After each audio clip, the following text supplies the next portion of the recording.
قرآن مجید میں وضو کا طریقہ، سورۃ المائدہ آیت 6، آیت کے ترجمے کے آخری حصے کو آپ دیکھیے، وَلِيُتِمَّ نِعْمَتَهُ عَلَيْكُمْ، یہ طہارت، یہ وضو، یہ غسل، یہ تیمم، یہ سب کچھ کیا ہے؟ نعمت ہے، ہمارے دین کی پہچان ہے، تاکہ تم شکر گزار ہو۔ اس سے شکر گزاری بھی آتی۔ دل کا ہلکا انسان جو ہوتا ہے نا، وہی شکر گزار ہوتا ہے۔ جس کے دل پہ بوجھ ہوتے ہیں اس کو شکریہ کرنا، کسی کو دعا دینا بڑا ہی مشکل کام لگتا ہے۔ بہرحال، اے لوگو جو ایمان لائے ہو، جب تم نماز کے لیے اٹھو تو اپنے منہ اور اپنے ہاتھ کوہنیوں تک دھو لو، ایلبوز تک، اور اپنے سروں کا مسح کرو، اور اپنے پاؤں ٹخنوں تک دھو لو، اور اگر جنبی ہو تو غسل کر لو۔ صرف وضو سے کام نہیں پھر چلے گا، حیض سے پاک ہو رہے ہو یا جماع سے فارغ تو اس وقت غسل کرو، اور اگر تم بیمار ہو یا کسی سفر پر ہو، یا تم میں سے کوئی قضاء حاجت سے آیا ہو، یا تم نے عورتوں سے مباشرت کی ہو، مباشرت جو جماع کے بغیر ہوتی، پھر کوئی پانی نہ پاؤ، پانی نہیں، اور نماز کا وقت ہو گیا ہے، تو پاک مٹی کا قصد کرو، تیمم کر لو، بس اس سے اپنے چہروں اور ہاتھوں پر مسح کر لو۔ چہروں اور ہاتھوں، پاؤں کا ذکر نہیں، سر کا ذکر نہیں۔ اللہ نہیں چاہتا کہ تم پر کوئی تنگی کرے، لیکن وہ چاہتا کہ تمہیں پاک کرے، اسی لیے پانی نہ ہو تو مٹی استعمال کرو، وضو نہ کر سکو تو تیمم کرو، اور تاکہ وہ اپنی نعمت تم پر پوری کرے، تاکہ تم شکر گزار بنو، تاکہ تم شکر ادا کرو۔ اور یہ حقیقت ہے کہ جب انسان ان اصولوں پر عمل کرتا ہے تو پھر بار بار زبان سے الحمدللہ نکل، اور دل میں بھی شکر گزاری آتی، اور یہی چیز انسان کے دل کے سکون اور راحت کا باعث بن جاتی، زندگی سے غم اور دکھ اور کمی اور پریشانیاں جو ہے وہ دور ہونے لگتی۔ وضو کا تفصیلی طریقہ، اب یہ ہے اہم ترین حصہ۔ اس کا کچھ تو میں نے مختصراً پچھلی دفعہ بتایا تھا، لیکن آج اس کی ڈیٹیل بتاؤں گی، اور اس کے مطابق آپ اپنے وضو کو چیک کیجئے، ٹھیک ہے۔ سب سے پہلے بسم اللہ پڑھنا۔ ابو ہریرہ کہتے ہیں کہ رسول اللہ صلی اللہ علیہ وسلم نے فرمایا، جس کا وضو نہیں اس کی نماز نہیں، اور جو شخص وضو کے شروع میں اللہ تعالیٰ کا نام نہ لے، بسم اللہ نہ پڑھے، اس کا وضو نہیں۔ یعنی دل میں نیت ہوگی اور بسم اللہ زبان سے جو پڑھی جائے گی، اس سے وضو کا آغاز ہوگا۔ لیکن مشکل یہ ہو گئی ہے کہ ہمارے وضو کے مقامات غسل خانے کے اندر ہوتے ہیں، واش روم میں، ایک ہی کمرے میں ٹوائلٹ بھی، ایک ہی کمرے باتھ ٹب بھی وہیں، سنک سب کچھ وہیں، بلکہ وارڈ روم وہیں، بیڈ روم چھوٹا ہوتا ہے اور واش روم بڑا، میک اپ اور کلر کرنا، ہر چیز کا اسٹیشن ایک ہی جگہ ہے۔ جی بک شیلف، یہ سب دیکھ کے تو مجھے کبھی سمجھ نہیں آتی کہ انسان کی عقل کو کیا ہو گیا۔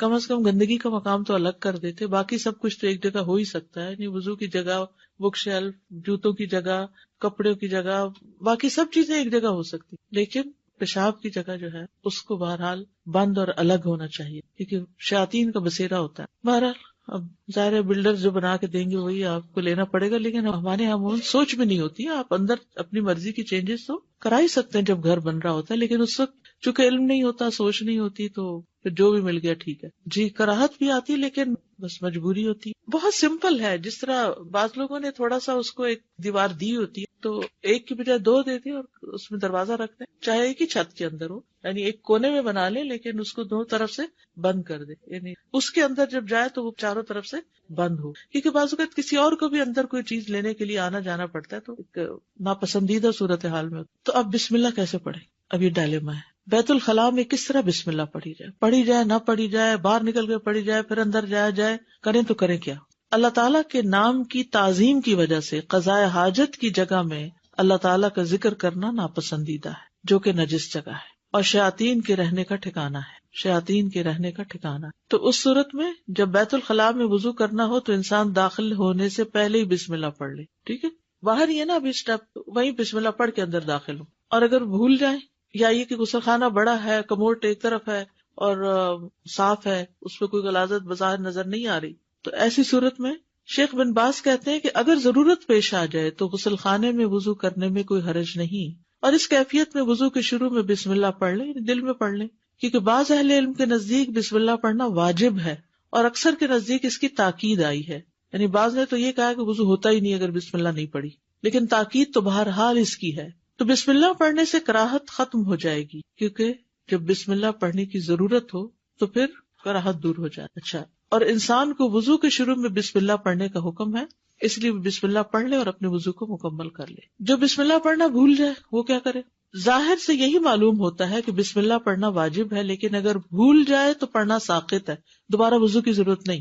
اگر مسلمان وضو کر لے اور بسم اللہ نہ پڑھے تو اس کا وضو درست ہوگا، لیکن اس نے خود کو اس ثواب سے محروم کر لیا جو سنت کو پورا کرنے سے ملنا تھا، اور مسلمان کے لیے زیادہ محتاط بات یہی ہے کہ وہ وضو کرتے ہوئے بسم اللہ نہ چھوڑے۔ ابھی ہم نے پیچھے بات کی نا کہ جو صحیح مکمل وضو کرے، تو مکمل وضو میں بسم اللہ شامل ہے، لیکن بسم اللہ ایسا رکن نہیں ہے کہ اگر بھول گیا یا نہیں پڑھ سکا تو پھر اس سے وضو ہی نہیں ہوا، یہ تو نہیں ہوگا، ٹھیک ہے۔ اگر درمیان میں یاد آ جائے تو پھر کیا کرے؟ یعنی بعض اوقات آدھا وضو ہو گیا، اب بسم اللہ یاد آ گئی، اوہ بسم اللہ نہیں پڑھی، اب کیا کرے؟ پڑھ لے۔ شیخ ابن باز کہتے ہیں اگرچہ وہ غسل خانے میں بھی ہو تو ان حدیث پر عمل کرتے ہوئے بسم اللہ پڑھ لے۔ اگر غسل خانے سے باہر نکل کر وضو کرنا ممکن ہو تو ایسا ہی کرے، کچن میں کر لے، اور پھر اس میں کوئی رکاوٹ نہیں ہے کہ وہ وضو کرتے ہوئے بسم اللہ پڑھ لے، یعنی بیچ میں بھی پڑھ سکتا ہے۔ اور اگر وہ غسل خانے میں ہو اور اللہ کا ذکر کر لے تو یہ حرام نہیں ہے، لیکن بعض اہل علم کے نزدیک مکروہ ہے ایسا کرنا، کیونکہ اللہ کے نام کی عظمت کے خلاف ہے کہ گندی جگہ پر اس کا نام لیا جائے۔ لیکن اگر ضرورت پیش آ جائے تو مکروہ ہونا ختم ہو جائے گا، جیسے کہ وضو کی ابتدا میں بسم اللہ پڑھ۔ اگر کوئی بسم اللہ پڑھنا ہی بھول جائے یا اسے مسئلے کا علم ہی نہ ہو تو اس میں کوئی حرج نہیں، اس کا وضو صحیح ہوگا، لیکن جان بوجھ کے ایسا نہیں کرنا چاہیے کہ ضرورت نہیں ہے، کیا فرق پڑتا ہے، یہ نہیں ہونا چاہیے۔ بلکہ غسل خانے میں ہونے کے باوجود بھی وضو کے شروع میں بسم اللہ پڑھ لینی چاہیے، کیونکہ بسم اللہ کی بہت شدید ضرورت ہے۔ تو اب آپ دیکھیے کہ وضو میں سب سے پہلا کام کیا ہے؟ بسم اللہ۔ کب پڑھتے ہیں یہ بسم اللہ؟ وضو کے شروع میں۔ اگر وضو کی جگہ ٹوائلٹ کے اندر ہی ہے، ایک ہی روم میں ہے، تو اس صورت میں بسم اللہ کہاں پڑھی جائے؟ باہر پڑھ کے اندر داخل ہوا جائے۔ یعنی بے شک آپ نے پہلے یعنی کہ ٹوائلٹ استعمال کرنا ہے، بسم اللہ پڑھ کے اندر داخل ہو جائے اس نیت سے کہ میں نے وضو بھی کرنا ہے، اور پھر ٹوائلٹ استعمال کر کے پھر آپ وضو کر لیں۔ اگر باہر سے پڑھنا بھول گیا اور جب وضو کرنے لگے ہاتھوں پہ پانی ڈالنے لگے تو یاد آئے تو کیا کرے؟ پڑھ لے، ٹھیک ہے۔ اگر بسم اللہ پڑھنا بھول ہی گیا سرے سے تو کیا وضو ہو گیا؟ ہو گیا، واضح۔ نمبر 2، ہاتھ دھونا۔ ہاتھ دھونا، مقدام بن مادی کرب کندی رضی اللہ عنہ کہتے ہیں کہ رسول اللہ صلی اللہ علیہ وسلم کے پاس وضو کا پانی لایا گیا۔ کیا لایا گیا؟ وضو لایا گیا۔ آپ صلی اللہ علیہ وسلم نے وضو کیا، پس آپ نے اپنی دونوں ہتھیلیاں 3 بار دھوئیں۔ یہ دونوں ہتھیلیاں 3 بار، ان کو ہتھیلی کہا جاتا ہے، اور ہاتھ جو ہے وہ سارے کے اوپر اطلاق ہو جاتا ہے، ٹھیک ہے۔ تو یہ ہتھیلی جو ہے اتنا حصہ، اور پہلے دائیں پھر بائیں، ٹھیک ہے، پہلے دایاں پھر بائیں پھر دایاں۔ وضو کی ابتدا ہاتھ سے کرنا۔ عبد الرحمن بن جبیر بن نفیر اپنے والد سے روایت کرتے ہیں کہ ابو جبیر کندی رسول اللہ صلی اللہ علیہ وسلم کے پاس آئے تو رسول اللہ صلی اللہ علیہ وسلم نے ان کے لیے وضو کا پانی لانے کا حکم دیا اور فرمایا ابو جبیر وضو کرو۔ ابو جبیر نے منہ سے وضو کرنا شروع کر دیا، یعنی ہاتھ سیدھا منہ دھویا۔ تو رسول اللہ صلی اللہ علیہ وسلم نے انہیں فرمایا اپنے منہ سے شروع نہ کرو، کیونکہ کافر اپنے منہ سے شروع کرتا ہے، یعنی وہ پہلے ہتھیلیاں نہیں دھوتے، ڈائریکٹ چہرے سے۔ اس زمانے میں وہاں لوگ ایسے کرتے ہوں گے۔ پھر رسول اللہ صلی اللہ علیہ وسلم نے وضو کا پانی منگوایا اور اس ترتیب سے وضو کیا کہ اپنے ہاتھ دھوئے حتیٰ کہ ان کو صاف کیا، پھر کلی کیا، سو آن۔ دائیں جانب سے وضو کرنا۔ حضرت عائشہ کہتی ہے کہ نبی صلی اللہ علیہ وسلم ہر کام میں جہاں تک ممکن ہوتا دائیں جانب سے شروع کرتے، یعنی دائیں جانب سے شروع کرنے کو پسند کرتے تھے۔ یہ صحیح بخاری کی روایت ہے۔ کنگھی کرنے اور وضو کرنے میں بھی، یعنی وضو کا خاص طور پر ذکر آیا ہے۔ ایک اور حدیث میں آپ نے فرمایا جب تم لباس پہنو اور جب تم وضو کرو تو اپنی دائیں جانب سے شروع کیا کرو۔ جیسے آپ نے پاجامہ پہنا ہے، جراب پہنی ہے، جوتا پہنا ہے، تو کیا کرو؟ دائیں جانب۔ وَإِذَا تَوَضَّأْتُمْ فَابْدَؤْا بِأَيْمَانِكُمْ، یعنی دائیں ہاتھ سے شروع کیا جائے پھر بایاں ہاتھ دھویا جائے۔ ہاتھوں کی صفائی میں مبالغے کا حکم۔ مبالغہ کہتے ہیں یعنی اچھی طرح، خوب۔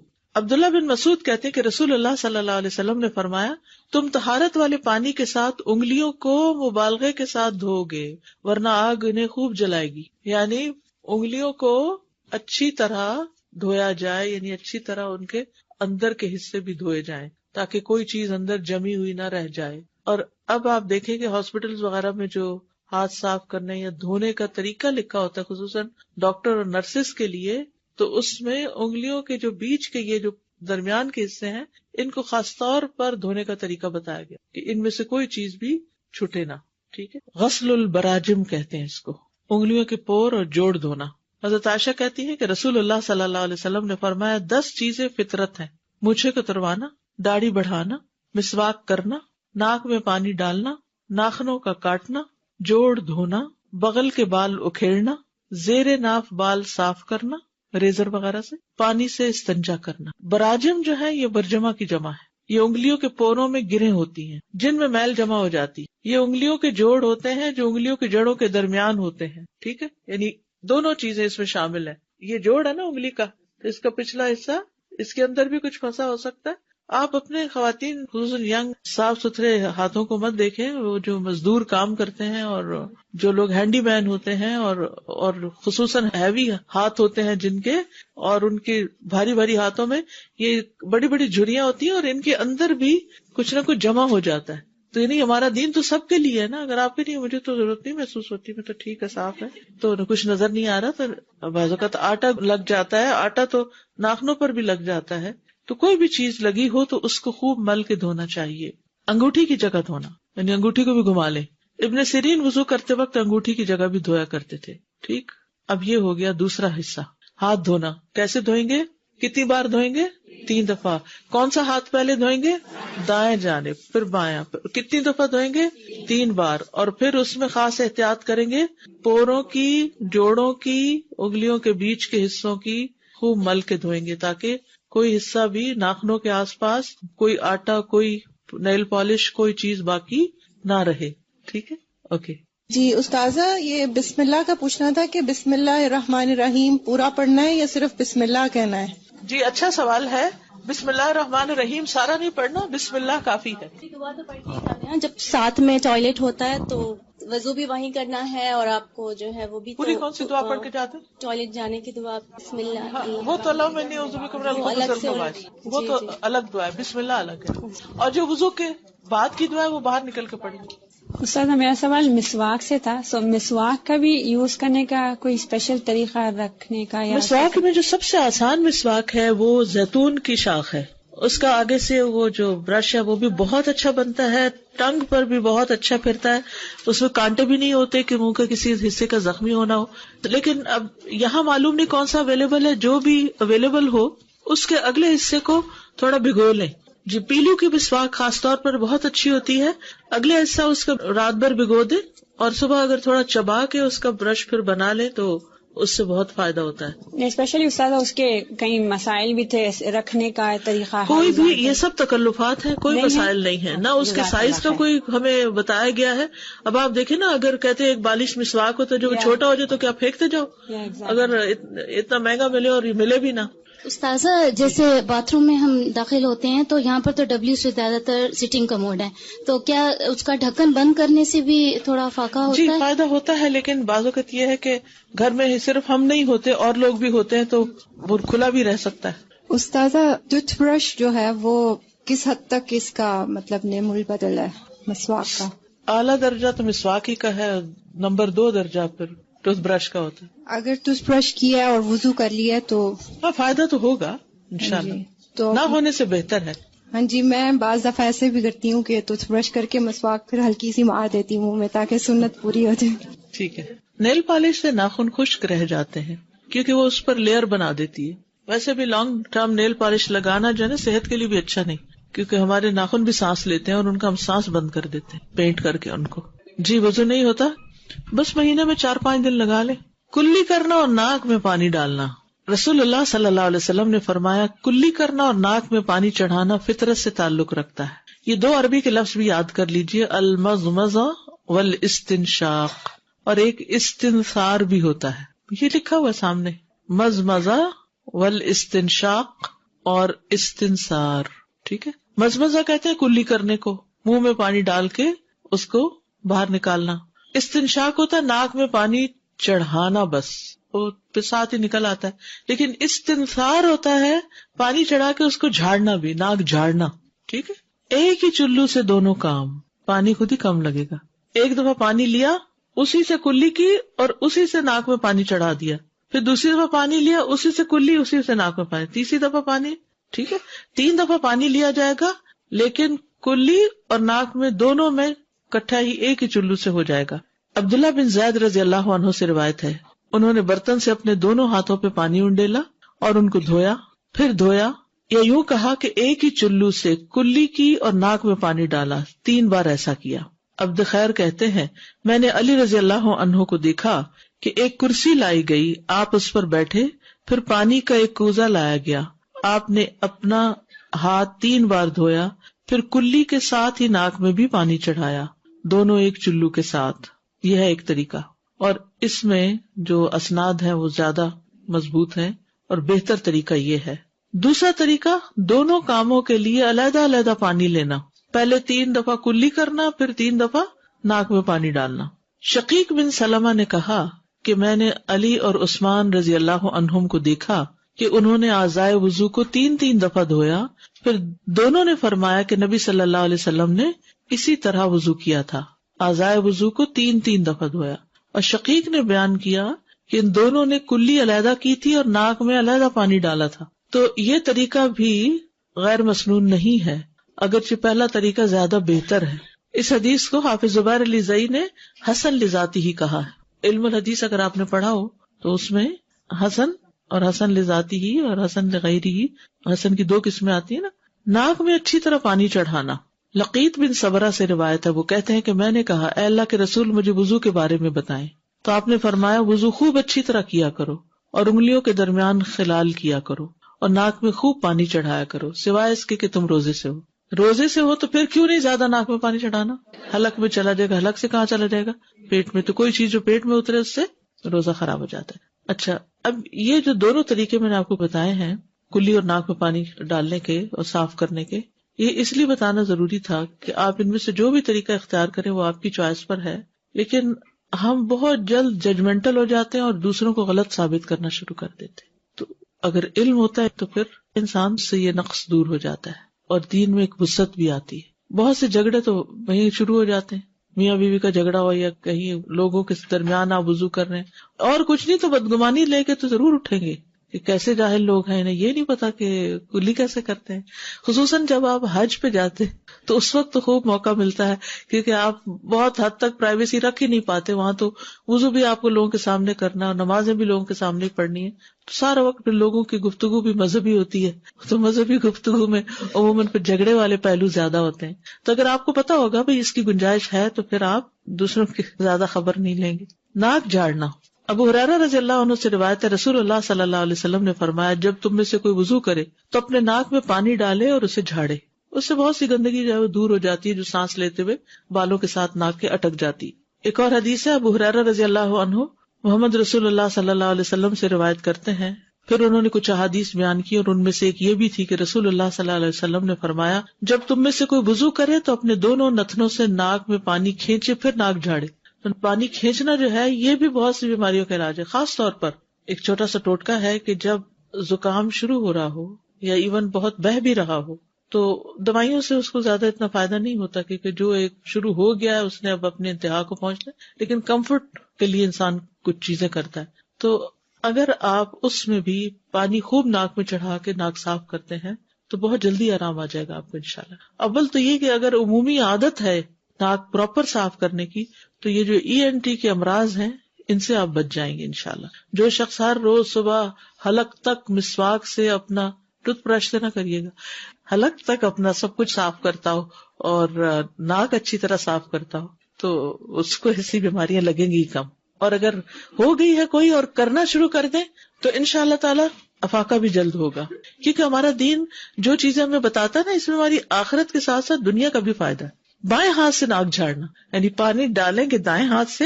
تو اس دن کسی نے سوال کیا تھا پانی ڈالیں گے دائیں ہاتھ سے اور ناک جھاڑیں گے بائیں ہاتھ سے، کیونکہ جب آپ ڈال رہے ہیں نا پانی تو اس میں کوئی حرج نہیں ہے، آپ کا ہاتھ گندا نہیں ہوتا، لیکن جب آپ جھاڑتے ہیں تو گندا ہوتا ہے. تو ہر گندے کام کے لیے لیفٹ ہینڈ رکھا گیا. حضرت علی سے مروی ہے انہوں نے وضو کا پانی منگوایا، پھر اس سے کلی کی اور ناک میں پانی چڑھایا اور اپنے بائیں ہاتھ سے جھاڑا. بس انہوں نے اس طرح 3 مرتبہ کیا اور پھر فرمایا یہ ہے اللہ کے نبی کا وضو. ٹھیک ہے صلی اللہ علیہ وسلم. کلی یا ناک دھوئے بغیر وضو مکمل نہیں ہوتا. ٹھیک ہے. شیخ صالح الفوزان کہتے ہیں جو اپنا چہرہ دھو لے لیکن کلی کرنا اور ناک میں پانی ڈالنا چھوڑ دے یا ان میں سے کسی ایک کو بھی ترک کر دے تو اس کا وضو صحیح نہیں ہوگا، کیونکہ منہ اور ناک چہرے میں شامل ہے. جب قرآن میں آتا ہے نا اپنا منہ دھو لو یعنی چہرہ دھو لو، تو یہ منہ بھی چہرے کے اندر ہی ہے نا، چہرے کے ساتھ ہی ہے، یہ الگ تو نہیں کوئی چیز. اسی طرح ناک بھی چہرے کے اندر ہی شامل ہے. اور نبی صلی اللہ علیہ وسلم نے کلی بھی کی اور ناک میں بھی پانی چڑھایا. تو اب آپ کو کلی اور ناک میں پانی چڑھانے کا طریقہ آ گیا. دونوں طریقے ہیں.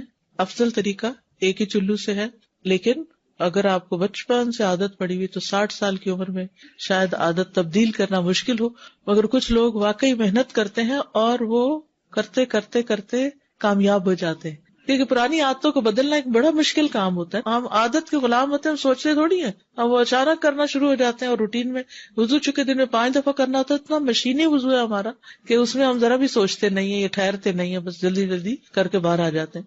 تو ایسی صورت میں انسان اگر عادت ڈالے تو انشاءاللہ یہ افضل وضو ہے دوسرے سے. چوتھی چیز ہے چہرہ دھونا.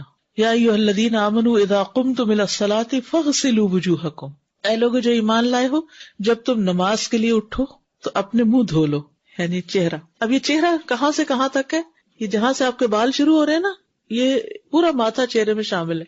یہ جہاں تک آپ کے بال آ رہے ہیں، یہ سب یعنی ساری خالی جگہ چہرے میں شامل. اور یہ سارے حتیٰ کہ یہ کان کی جو لو ہے، یعنی یہ حصہ نا جہاں سے کان شروع ہو جاتا ہے، یہ سب حصہ چہرے میں شامل ہے. اور یہ تھوڑی بھی چہرے میں شامل، ٹھیک ہے. یعنی جتنا بھی حصہ آپ کے بالوں اور کان اور اس کے بیچ میں ہے انکلوڈنگ چن، یہ چہرے میں شامل ہے. عامر بن یحییٰ مازنی اپنے والد سے روایت کرتے ہیں کہ ایک شخص نے عبداللہ بن زید رضی اللہ عنہ سے پوچھا، اور وہ عامر بن یحییٰ کے دادا ہے، کیا آپ مجھے دکھا سکتے ہیں کہ رسول اللہ صلی اللہ علیہ وسلم کس طرح وضو کیا کرتے تھے؟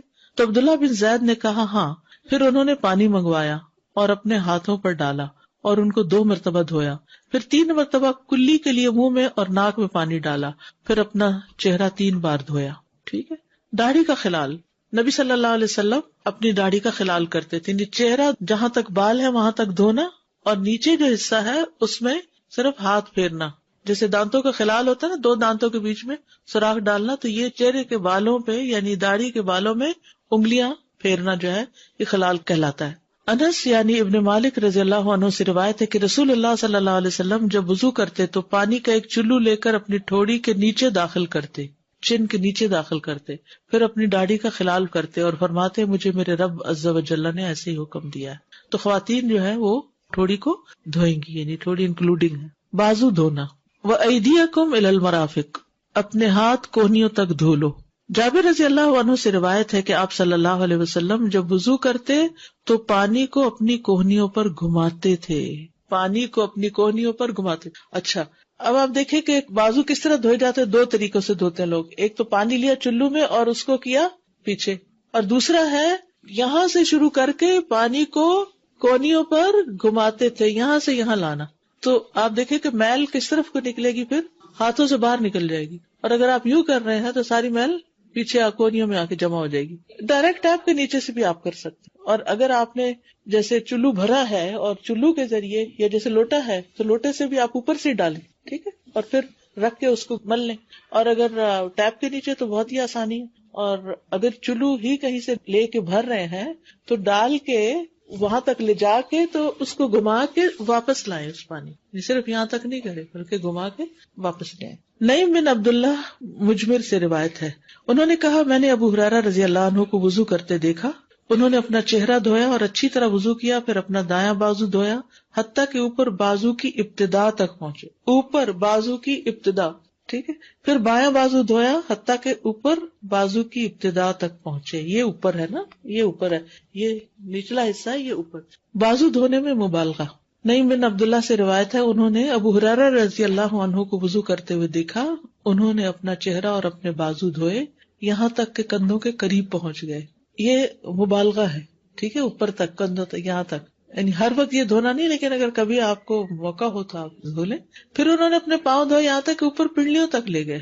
پھر کہا میں نے رسول اللہ صلی اللہ علیہ وسلم کو فرماتے ہوئے سنا ہے، میری امت کے لوگ قیامت کے دن وضو کے اثر سے روشن چہروں اور سفید چمکدار ہاتھ پاؤں کے ساتھ آئیں گے. لہٰذا تم میں سے جو اپنی روشنی کو آگے تک بڑھا سکتا تو بڑھا لے. یعنی یہاں تک تو فرض ہے نا، کونیاں انکلوڈیڈ ہے، کونی خشک نہیں ہونی چاہیے. بعضوں کا سردیوں میں اسکن ڈرائی ہو جاتی ہے تو کونیاں جو ہیں اگر ان کو پراپر گھما کے مل کے نہ دھویا جائے تو وہ خشک رہ جاتی ہیں، ٹھیک ہے.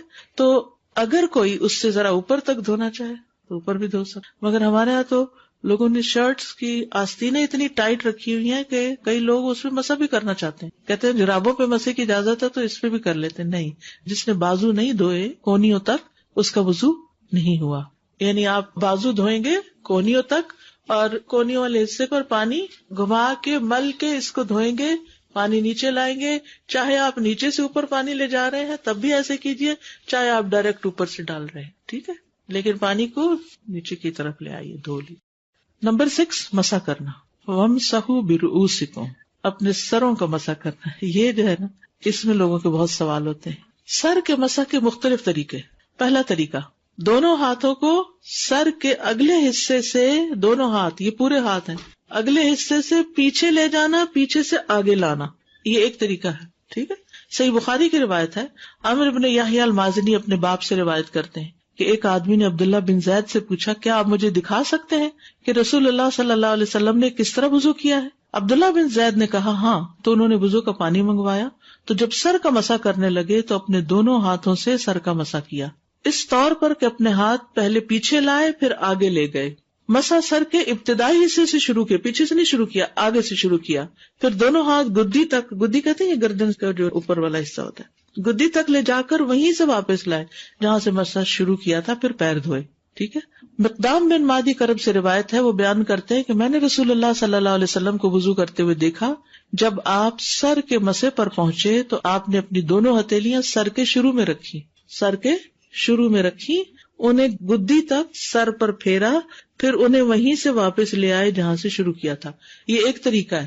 دوسرا طریقہ، سر کے اگلے حصے سے شروع کرتے ہوئے بالوں کی سمت میں سارے سر کا مسح کرنا، اس طرح کے بالوں کی ہیئت تبدیل نہ ہو، یعنی یوں کر کے نیچے تک لے جانا، نہیں ضروری ہے کہ اس طرح لے جانا، بلکہ اگر آپ نے رائٹ لیفٹ کیا ہو نا، یعنی یہاں رکھ کے سارا، لیکن سارا سر کور ضرور ہو، ٹھیک ہے، اوکے۔ ربیہ بنت معوذ کہتی ہیں رسول اللہ صلی اللہ علیہ وسلم نے ان کے ہاں وضو کیا تو پورے سر کا مسح کیا، اوپر سے سر کا مسح شروع کرتے، اوپر سے، ٹھیک ہے، اوپر سے ہر جانب سے بالوں کی لٹوں کے رخ پر ہاتھ پھیرتے، کیونکہ آپ کے بال لمبے تھے، یعنی یہاں سے شروع کرتے اور ہر جانب بالوں کی لٹوں کے رخ پر لے کے جاتے، اوپر سے نیچے، اور آپ بالوں کو ان کی ہیئت سے حرکت نہ دیتے تھے، یعنی کوئی ایسے ایسے کر کے نہیں کرتے تھے یا کوئی ان کو الٹا نہیں کرتے تھے، بلکہ سیدھا سیدھا کرتے تھے، ٹھیک۔ اب اس میں مزید دیکھیے گا، یہ بہت مزے کی حدیث ہے، اس میں ایک اور حکم بھی پتہ چلتا ہے۔ ابو عبداللہ سالم سبلان حضرت عائشہ سے روایت کرتے ہیں، اور عائشہ رضی اللہ عنہا ان کی امانت داری سے بہت خوش تھی اور ان سے اجرت پر کام کروایا کرتی تھی۔ وہ کہتے ہیں کہ مجھے عائشہ رضی اللہ عنہا نے دکھایا کہ اللہ کے رسول صلی اللہ علیہ وسلم کیسے وضو فرمایا کرتے تھے۔ انہوں نے 3 دفعہ کلی کی اور ناک جھاڑا اور اپنا چہرہ 3 دفعہ دھویا، پھر اپنا دایاں ہاتھ اور بایاں ہاتھ یعنی بازو 3 دفعہ دھوئے، پھر عائشہ رضی اللہ عنہا نے اپنا ہاتھ سر کے اگلے حصے پر ماتھے کی طرف رکھا اور پیچھے تک پورے سر کا 1 دفعہ مسح کیا، بس۔ پھر انہوں نے اپنے ہاتھ اپنے کانوں پر پھیرے اور ساروں پر پھیرے، پیچھے سے واپس نہیں لائیں، کیونکہ ہم لوگوں کو صرف ایک طریقہ بتاتے ہیں، پھر وہ ہر ایک سے پوچھتے پھرتے کیسے کریں، بال خراب ہوتے ہیں، صرف پیچھے لے گئی۔ اچھا، سالم کہتے ہیں جب میں مکاتب تھا تو آپ کے پاس آیا کرتا تھا، وہ مجھ سے پردہ نہیں کرتی تھی بلکہ میرے سامنے بیٹھ کر مجھ سے باتیں کیا کرتی تھی، حتیٰ کہ میں ایک دن ان کے پاس آیا اور میں نے کہا اے ام المومنین میرے لیے برکت کی دعا فرمائیے۔ وہ کہنے لگی کیا بات ہے؟ میں نے کہا اللہ نے مجھے آزاد فرما دیا ہے۔ وہ کہنے لگی اللہ تمہارے لیے برکت فرمائے۔ اس کے بعد میرے سامنے پردہ لٹکا لیا اور اس دن کے بعد میں نے انہیں نہیں دیکھا۔ تو غلام سے پردہ نہیں ہوتا نا، تو غلام جب آزاد ہو گیا تو پھر پردہ ہو گیا۔ تو اس طرح حضرت عائشہ نے بہت لوگوں کو سکھایا، کسی کو دودھ پلوایا اور محرم بنایا، یعنی امت کو تعلیم دی۔ تو اپنے بچوں کو بھی آپ وضو کر کے دکھا، یعنی کہ واش روم میں جب منہ اس طرف ہوتا ہے تو کیا دیکھیں کیا کر رہے ہیں کیا نہیں، تو آپ بیٹھ کے آرام سے جب ریلیکس موڈ میں ہو تو ان سے کیا اچھا کر کے دکھاؤ مجھے، تو کروائیں ان سے، اور پھر ساتھ ساتھ خود کر کے دکھائیں ان کو۔ تیسرا طریقہ، دونوں ہاتھوں کو سر کے پچھلے حصے سے آگے لانا اور آگے سے پیچھے لانا، یعنی شروع کہاں سے کرنا؟ پیچھے سے آگے اور آگے سے پیچھے۔ دیکھیے جب علم کی وسعت ہوتی ہے نا تو دلوں میں بھی وسعت ہوتی ہے، اور لوگ جب ورائٹی آف ویز کے ساتھ کوئی کام کرتے تو آپ ان کو برا بھلا نہیں سمجھتے، ورنہ دل میں ایک بدگمانی اور ایک اپنے علم کی وہ جو ہوتی ہے نا تکبر سا کہ مجھے بہت پتا ہے، اور دوسروں سے بیکار کے جھگڑے، یہ پھر نہیں ہوتے۔ یعنی اگر نہ علم ہو تو پھر ہوتے ہیں، اگر علم ہوتا ہے تو انسان کہتا ہے اس کی رخصت ہے۔ عبداللہ بن زید روایت کرتے ہیں کہ رسول اللہ صلی اللہ علیہ وسلم ہمارے گھر تشریف لائے، ہم نے آپ کے لیے تانبے کے برتن میں پانی نکالا، اس سے آپ نے وضو کیا، 3 بار چہرہ دھویا، 2 بار ہاتھ دھوئے اور سر کا مسح کیا، یعنی بازو 2 بار دھوئے. اس طرح کہ پہلے آگے کی طرف ہاتھ لائے، پھر پیچھے کی جانب لے گئے اور پیر دھوئے. ٹھیک ہے. آپ نے یہ مختلف کیوں طریقے کیے؟ کیونکہ بعض اوقات یہ بھی ہوتا ہے کہ اگلے حصے میں کوئی ایسی تکلیف ہو سکتی ہے یا کوئی ضرورت یا کوئی وجہ ہو سکتی ہے کہ جس سے انسان کو پیچھے سے شروع کرنا پڑے، تو اجازت ہے، رخصت ہے. کچھ لوگوں کے بال ہوتے ہی نہیں، کچھ لوگوں کے بال بہت چھوٹے چھوٹے ہوتے ہیں، کچھ لوگوں کے بال لمبے ہوتے ہیں، کچھ کی چٹیاں ہوتی، کچھ نے کئی $، دے کے بال بنوائے ہوتے، گنجائشیں موجود ہیں. ٹھیک ہے. پھر ہے کان صاف کرنا. یہ تو تھا سر کے بالوں کی بات، اب کانوں کی بات ہے. ربیہ کہتی ہیں نبی صلی اللہ علیہ وسلم نے وضو کیا تو اپنی دونوں انگلیاں اپنے کانوں کے سوراخ میں ڈالی، یعنی جب سر کا مسح کر لیا تو پھر دونوں یہ شہادت کی انگلیاں جو تھیں وہ کانوں کے سوراخ میں ڈالی. کان اور سر کے لیے ایک ہی دفعہ پانی لینا.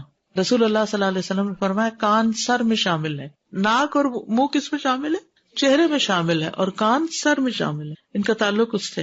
کبھی ہم نے سوچا کہ ہم پورے اوپر والے حصے کو ایک طرح سے صاف کرتے ہیں جب وضو ہوتا ہے، دانت اور ناک اور کان اور آنکھیں اور چہرہ اور بال اور سب. شہادت کی انگلی سے کان کے اندر کا مسح کرنا اور انگوٹھے سے باہر کا. شہادت کی انگلی سے اس سامنے والے حصے میں اس سارے میں کرنا، یہاں سے شروع کر کے یہاں، اور انگوٹھے سے پیچھے والے حصے میں. اس میں اگر اوپر سے نیچے، نیچے سے اوپر لے تو اتنی بڑی بات نہیں. ٹھیک ہے. ایز لانگ ایز آپ کی انگلیاں یہ اندر والے حصے میں جا رہی ہیں، یعنی آسانی سے سہولت سے جہاں تک جاتی. اور پھر یہ جتنے بھی بل ہے نا کان کے، یہ ان سب کے اندر بھی. اچھا، کچھ لوگ آپ نے دیکھا ہوگا کانوں کے اندر میل ان حصوں میں جمی ہوتی، کیونکہ کبھی انہوں نے پراپر مسح ہی نہیں کیا ہوتا، بس ایسے کر کے ایسے انگلی پھیر کے باہر سے. اس حصے سے آپ کو ناگوار لگتا ہوگا میں کچھ باتیں کرتی ہوں، لیکن معافی چاہتی ہوں کیونکہ یہ ساری چیزیں ہو رہی ہیں تو ان کا ذکر کرنا ضروری ہے کہ ان چیزوں کی صفائی ضروری ہے. تو بہرحال تو انگلی سے کیا کریں گے آپ؟ دونوں انگلیوں سے اکٹھا ہی کر لیں گے، یہ نہیں کہ ایک دفعہ ایک انگلی سے پھر دائیں ہاتھ کی دوسری، نہیں، دونوں کے ساتھ دونوں انگلیوں سے یہاں سے شروع کر لیں، اس جگہ سے کانٹے پہننے کی جگہ سے شروع کر کے پھیرتے جائیں پھیرتے جائیں پھیرتے جائیں پھیرتے جائیں اور اندر تک لے جا کے پھر یہ انگوٹھا جو ہے اس سے پیچھے کا حصے کو کر لیں. انگلیوں سے پچھلا حصہ نہیں پھیرنا، انگوٹھے سے پچھلا حصہ اور شہادت کی انگلی سے اندر کے سارے حصے. ہاں، اگر آپ نے ٹاپس پہنے ہوئے اور وہ آپ کی اسکن کے ساتھ فکسڈ ہیں تو غسل جنابت نہیں ہوگا اگر وہاں پانی نہیں گیا، یہ یاد رکھیے. نوز پن بھی گھما لیجیے. بگننگ آف دا کنال تک جائیں گے، کنال کے اندر تو انگلی جاتی بھی ہو تو نہیں لے جائیں کیونکہ کان کا پردہ نہ متاثر ہو، یعنی سہولت سے جہاں تک آپ کی اس کنال تک جاتی ہے جائے. عامر بن شعیب اپنے والد سے روایت کرتے ہیں اور وہ دادا سے، ایک شخص نبی صلی اللہ علیہ وسلم کی خدمت میں آیا اور کہنے لگا، اے اللہ کے رسول، وضو کیسے کیا جاتا ہے؟ تو آپ نے برتن میں پانی منگوایا، پھر اپنے ہاتھ دھوئے 3 بار، پھر چہرہ 3 بار، پھر دونوں کلائیاں 3 بار، پھر اپنے سر کا مسا اور اپنی شہادت کی انگلیاں اپنے کانوں میں ڈالی اور اپنے انگوٹھوں سے اپنے کانوں کے اوپر کا مسا کیا اور شہادت کی انگلیوں سے اپنے کانوں کے اندر کا کیا. شہادت کی انگلیوں سے اپنے کانوں کے یعنی سامنے والے حصے کا اور انگوٹھے سے پچھلے حصے کا. نمبر 8، پاؤں دھونا. وَأَرْجُلَكُمْ إِلَى الْكَعْبَيْنِ، اور اپنے پاؤں ٹخنوں تک دھو لو. پہلے دایاں پاؤں دھونا، پھر بایاں پاؤں دھونا. صحیح بخاری میں آتا ہے پھر اپنا دایاں پاؤں 3 بار، اس کے بعد بایاں پاؤں 3 بار دھویا. 3 بار دھونے کا مطلب ہے کہ 3 بار پانی کی دھار ڈالی، یہ نہیں کہ ایک دفعہ دھو کے بریک کرے، پھر ایسا نہیں، یعنی کنٹینیوسلی کریں گے لیکن 3 بار اس میں پانی ایک طرح سے ڈالے. جس سے اگر آپ ٹیپ کے نیچے ہیں تو 3 دفعہ ہاتھ ملیں گے. پھر پانی کا ایک چلو لیا، اپنے دائیں پاؤں پہ ڈالا یہاں تک کہ اسے دھویا. پھر دوسرا چلو پانی سے لے کر اس سے اپنا بایاں پاؤں دھویا. اس کے بعد کہنے لگے، میں نے رسول اللہ صلی اللہ علیہ وسلم کو اسی طرح وضو کرتے ہوئے دیکھا. بائیں ہاتھ سے دونوں پاؤں دھونا، بائیں ہاتھ سے دونوں پاؤں دھونا. پھر اپنے دائیں ہاتھ سے اپنے دائیں پاؤں پر 3 مرتبہ پانی بہایا. پھر اپنے بائیں ہاتھ سے مل کے دھویا. جیسے ناک میں پانی ڈالتے ہیں نا دائیں ہاتھ سے اور ناک جھاڑتے ہیں بائیں ہاتھ سے، ایسے ہی پاؤں پہ پانی ڈالتے ہیں دائیں ہاتھ سے اور ملتے ہیں اس کو بائیں ہاتھ سے. اب دیکھیں کہ ہمارے دین میں ایک طہارت کا جو احساس ہے نا وہ بھی برقرار رکھا گیا ہے کہ سارے وہ کام جیسے ناک صاف کرنا ہے، استنجا کرنا ہے، پاؤں دھونا ہے اور اس طرح کے کوئی بھی گندے کام کرنے تو بائیں ہاتھ استعمال، اور کھانے کے لیے، سلام کے لیے اور ہر کام کے لیے دائیں ہاتھ استعمال کیا جائے. اب بعض لوگ کہتے ہیں کیا ریجیڈیٹی ہے اگر بائیں سے ہی کھا لیں. نہیں، ایک جو سینس آف طہارہ ہے، ایک سینس آف کلینلینس ہے، وہ اس میں جو حسن ہے دائیں اور بائیں کے فرق میں وہ اس میں نہیں ہے. چنگلی سے، چنگلی کا مطلب ہوتا ہے چھوٹی انگلی، چنگلی. مستورد بن شداد رضی اللہ عنہ کہتے ہیں، میں نے رسول اللہ صلی اللہ علیہ وسلم کو دیکھا، آپ جب وضو کرتے تو اپنے پاؤں کی انگلیوں کو اپنی چنگلی سے ملتے تھے یعنی چھوٹی انگلی سے انگلیوں کے بیچ بیچ کے جو جوڑ ہیں ان میں ہاتھ ڈالتے تھے، یعنی انگلیوں کے بیچ والے حصوں میں اگر چنگلی پھیرے تو بہت ریلیکسنگ فیلنگ آتی ہے. ادروائز ہم ٹچ ہی نہیں کرتے، ہاتھ ہی نہیں لگاتے اس ایریا کو خود. امام مالک کو پہلے اس فتویٰ کا نہیں پتا تھا، جب انہیں پتا چلا تو پھر وہ انگلیوں کے درمیان خلال کرنے کا حکم دیتے تھے. اس کو انگلیوں کا خلال کہتے ہیں. انس بن مالک کہتے ہیں کہ نبی صلی اللہ علیہ وسلم نے فرمایا حبذا المتخللون من امتی، میری امت میں خلال کرنے والوں کے لیے واہ واہ، یعنی ان کے لیے شاباش ہے. حبذا کتنا پسندیدہ کام ہے جو انگلیوں کا خلال کرتے ہیں، پسند کیا آپ نے. لیکن اگر کوئی نہیں کر پاتا یا نہیں کرتا تو وضو ہو جاتا ہے. واہ واہ نہیں ہے جی، واہ تو اسی کے لیے جو خلال کرے گا. ابن عباس رضی اللہ عنہما کہتے ہیں ایک آدمی نے نبی صلی اللہ علیہ وسلم سے نماز کے بارے میں کوئی سوال کیا تو رسول اللہ صلی اللہ علیہ وسلم نے اس سے فرمایا اپنے ہاتھوں اور اپنے پاؤں کی انگلیوں کا خلال کرو. اپنے ہاتھوں اور پاؤں کی، یعنی ہاتھوں میں بھی ایسے ایک دوسرے کے اندر ڈال لیں. آپ کی مراد تھی کہ اچھی طرح وضو کیا جائے، مل کے وضو کیا جائے، ایڑیاں دھونا. عبداللہ ابن عمر رضی اللہ عنہما سے روایت ہے، انہوں نے کہا کہ نبی صلی اللہ علیہ وسلم ایک سفر میں ہم سے پیچھے رہ گئے، جو سفر ہم نے آپ کے ساتھ کیا. پھر ہم نے آپ کو پا لیا جبکہ عصر کا وقت ختم ہو رہا تھا. ہم لوگ وضو کرنے لگے، جلدی جلدی پاؤں پہ ہاتھ پھیرنے لگے. آپ نے 2 یا 3 بار بلند آواز سے پکارا ایڑیوں کے لیے آگ کا عذاب ہے. یعنی اگر آگے آگے پانی پھیر کے چھوڑ دیا اور ایڑیاں سوکھی رہ گئی اور ان کو مل کے نہیں دھویا تو وضو نہیں ہوا. وضو نہیں ہوا تو نماز نہیں ہوئی. نماز نہیں ہوئی تو دین مکمل نہیں ہوا. دین ناقص ہوا تو اللہ کے سامنے کیا جواب لے کے جائیں گے. اس لیے نماز جو ہے وہ وضو کے بغیر ہوتی نہیں. بلکہ اگر کوئی جان بوجھ کے وضو نہیں کرتا، جان بوجھ کے بغیر کسی عذر کے، تو آج میں پڑھ رہی تھی کتاب میں کہ وہ ایک طرح سے کفر کا ارتکاب کرتا ہے. قرآن کا حکم ہے، انکار ہے اس کا. یعنی بیماری اور وہ تو الگ بات ہے، لیکن کوئی کہے کوئی ضرورت ہی نہیں ہے، میری نیت صاف ہے. محمد بن زیاد کہتے ہیں میں نے ابو ہریرہ رضی اللہ عنہ سے سنا جب وہ ہمارے پاس سے گزرتے اور لوگ برتن سے وضو کر رہے ہوتے تو فرماتے لوگوں وضو اچھی طرح کرو، کیونکہ ابو القاسم نے فرمایا صلی اللہ علیہ وسلم خشک ایڑیوں کے لیے آگ کا عذاب ہے. پاؤں دھونے میں مبالغہ. نعیم بن عبداللہ مجمر سے روایت ہے، انہوں نے کہا میں نے ابو ہریرہ کو وضو کرتے ہوئے دیکھا. انہوں نے اپنا چہرہ دھویا اور اچھی طرح وضو کیا، پھر اپنا دایاں بازو دھویا حتیٰ کہ اوپر بازو کی ابتدا تک پہنچے، پھر بایاں بازو دھویا یہاں تک کہ اوپر بازو کی ابتدا تک پہنچے، پھر اس نے سر کا مسح کیا، پھر اپنا دایاں پاؤں دھویا حتیٰ کہ اوپر پنڈلی کی ابتدا تک پہنچے. ٹھیک ہے، یعنی اوپر تک، گھٹنوں کے نیچے نیچے تک. پھر اپنا بایاں پاؤں دھویا تک کہ اوپر پنڈلی کی ابتدا تک پہنچے. پھر کہا میں نے رسول اللہ صلی اللہ علیہ وسلم کو اسی طرح وضو کرتے دیکھا ہے، اور کہا کہ رسول اللہ صلی اللہ علیہ وسلم نے فرمایا قیامت کے دن اچھی طرح وضو کرنے کی وجہ سے تم لوگ ہی روشن چہروں اور سفید چمکدار ہاتھ پاؤں والے ہوگے. لہٰذا تم میں سے جو اپنے چہرے اور ہاتھ پاؤں کی روشنی اور سفیدی کو آگے تک بڑھا سکے بڑھا لے. اگر چپل پہنی ہو تو اس کے سمیت پاؤں دھوئے جا سکتے ہیں. ٹھیک ہے نا. کبھی ایسا ہوتا ہے کہ انسان ٹھنڈی جگہ ہوتی ہے یا مٹی والی جگہ ہوتی ہے، اس میں پاؤں باہر نہیں نکال سکتا کوئی بھی وجہ، تو پاؤں کے اوپر پانی بہا لینا چپل کے اندر سے ہی، جتنا مل سکے مل لیں اور باقی ایڑیاں وغیرہ مل لیں تو وہ بھی ٹھیک ہے.